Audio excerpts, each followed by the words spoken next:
Hello and welcome to SquatchSpot.com. I'm Darren Smith.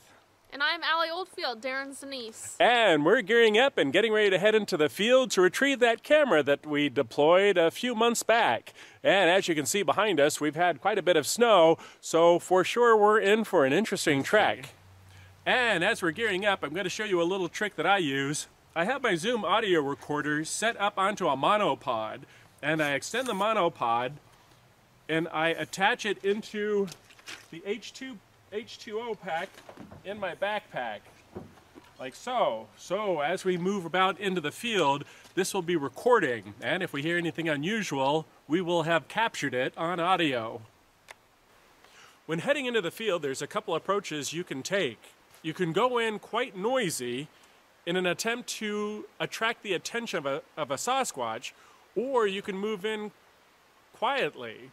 I actually prefer the latter. Even though I know it's probably impossible to sneak up on a Sasquatch, I do like to be in stealth mode when I'm moving about in the field. Are you ready, Miss Alli?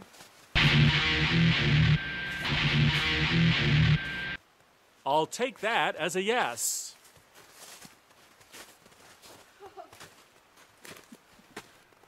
One approach that researchers use is to place a camera facing behind them so they can see if anything sneaks up behind them while they're on the trail. You never know what might be lurking in the woods behind you.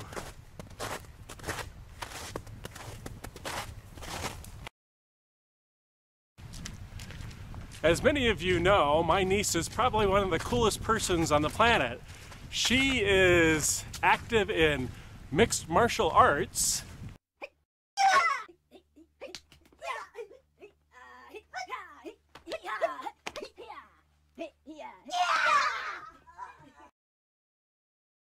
And prior to that, she's also spent some time on search and rescue. So, Miss Alli, explain to us how the search and rescue process works. Well, it was a volunteer search and rescue team, the only search and rescue team in my county. And basically you have to be 14 and in high school to be able to join. And I ended up really enjoying it and went on a lot of adventures. And I spent about 3 years in search and rescue. It was really fun. When exploring an area that you're interested in Bigfooting, it's good to use some of the search and rescue techniques as an approach to take for looking for physical evidence.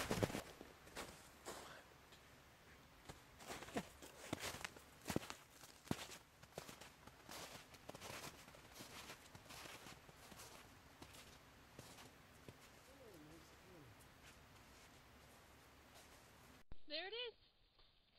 There it is. Hi.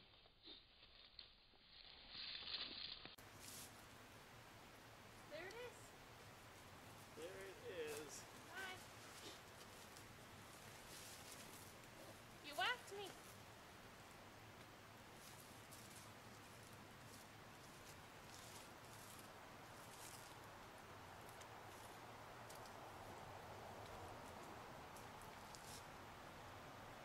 So, we just retrieved our camera we set up about 3 months ago. And boy is it cold out here. For sure it is. And at this point we're going to scour the area to look for any unusual markings. As you recall, I've had some interesting rock stacks appearing next to the game cameras that I've been deploying up in the Sierra Nevada mountains. So my niece and I, we're going to spread out and we're going to check out this area to see if there's any unusual markings or anything out of the ordinary.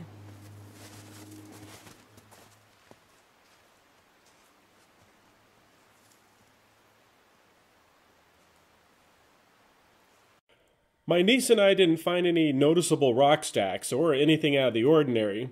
However, approximately 70 yards from where the camera was placed, this collection of tree branches did catch my attention.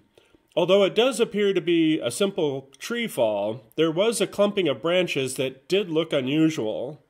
And with a simple piling of brush and debris, this tree fall would make a nice shelter during a storm, and the camera did pick up some rather severe weather in this area.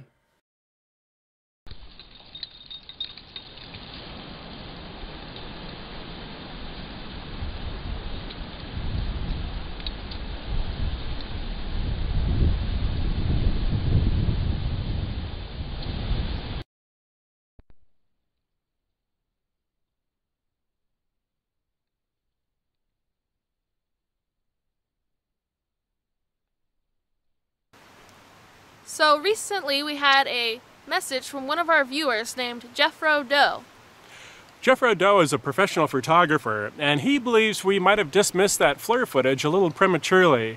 So my niece Alli and I were down here where that FLIR footage was captured, and we're doing another recreation. My niece and I did a number of experiments to see if we could recreate what was captured on the FLIR. Although the temperatures and the general weather was very similar to that evening, we were unable to even remotely recreate the footage.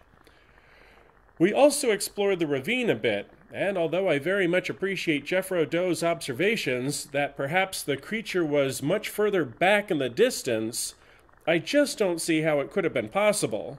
The ravine is just too deep and wide, and there's numerous obstructions in between. Unless the figure in question was up in a tree. And believe it or not, I have received a first-hand report from an area approximately 17 miles from here, where an individual had a daylight sighting of a juvenile Sasquatch swaying in the tree. And although this event took place in the 70s, it was still very much ingrained in the memories of this young man. So it's not out of the realm of possibility. However, I just still feel it is very remote. Continuing our investigation of the area, my niece and I hiked over to where we captured those curious audio recordings. So now my niece Alli and I, we are in the same location where we obtained those interesting vocalizations the last time we were here. What did you hear that night? Well, the whole night I thought we were hearing mountain lions, screeching in the distance. So that's what I thought it was. It was interesting because I have shared the audio with some Sasquatch researchers, and a number of them are leaning towards coyote, and there's others who believe it might have actually been a Sasquatch. So this evening we brought out the parabolic microphone, and already I've captured some interesting noises. However, I think they're all identifiable. I think it's most likely an owl. However, we're going to continue with our investigation in this area. I think, Alli, are you up for some whoops? Let's do it. Alli is up for some whoops. And there was also an interesting message I received on this channel as well. And one of the individuals out there suggested that instead of Alli making a low-pitched whooping sound, that she should go for a higher-end screeching sound. So we're going to give that a try tonight. I've got the parabolic mic. You think you could do a high-pitched screeching noise? Not now, but on cue? I'll give it my best. Okay, well, she's going to give it her best. We've got the parabolic microphone this time, so we're going to hopefully capture some audio responses a little clearer. And let's give it a try. Whoop!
When I had my first encounter with a Sasquatch while solo backpacking in the Sierra Nevada mountains, the creature was making whooping sounds.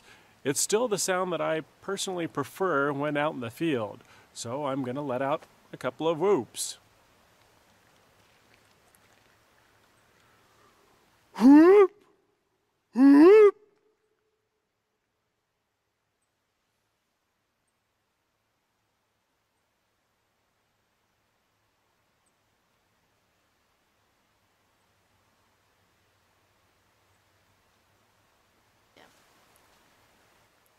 So now obviously we set off some coyotes with our howls. Now, how does this compare to the sounds that we heard last time here? Very similar, almost exactly the same. Different location. I think before it was coming from a different area, but same sounds. So the location was different, but the sound was very similar to what we were hearing last time we were here. A lot of researchers do believe that they were coyotes. And then there are other researchers that believe they were Sasquatch. There's also a lot of theories that Sasquatch will roam with the coyotes and will even mimic their sounds.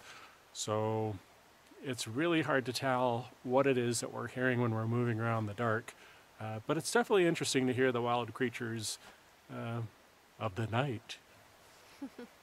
This is roughly the location I was in when that tree came crashing down. And it's also the location where I captured that curious footage on the FLIR. What I found unusual was that evening I was having some challenges using the FLIR. Although it was fully charged, I was unable to shuttle through the various settings. This evening, Alli and I are using the FLIR and we're not experiencing any technical difficulties. It's curious that I've been on a number of expeditions across the United States with various teams, and on numerous occasions, while out in the field, we experienced across-the-board technology failure. Although I do realize that there are naturally occurring phenomenons that can create electronic failures, what I found intriguing is on a number of these occasions, we felt that we were in very close proximity to a Sasquatch. Well, Miss Alli and I have been in the field for quite some time now, and following the coyotes, it's gotten pretty quiet around here. So we're going to call it a night, but we still have one project at hand. Yeah, we get to review those pictures and that footage, so hopefully we found something cool. Yes, the camera was out there for approximately 3 months, so hopefully we did capture something on camera. So we're going to call it a night and check out that footage. All right.